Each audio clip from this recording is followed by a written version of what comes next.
तो हेलो दोस्तों, royal unboxing channel पर आपका एक बार फिर से स्वागत है।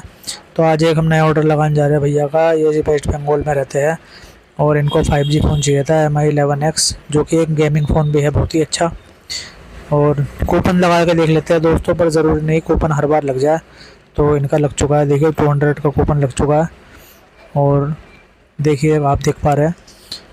तो इनका एड्रेस चूज़ कर लेते हैं सिंपली। देखिए इनका वेस्ट बंगाल का एड्रेस है भैया का। तो इनका एड्रेस चूज़ करके COD में ऑर्डर लगाना है ये।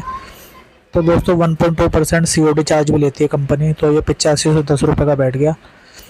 तो ये सीधा आपके जहाँ आपने एड्रेस डाला आपके पिन कोड तक डिलीवर हो जाएगा। देखिए ऑर्डर लग रहा है और लग चुका है। अगर आप किसी भाई को भी ऑर्डर लगवाना हो तो हमारे नंबर पर, जो कि डिस्क्रिप्शन बॉक्स में है, मैसेज कर सकता है।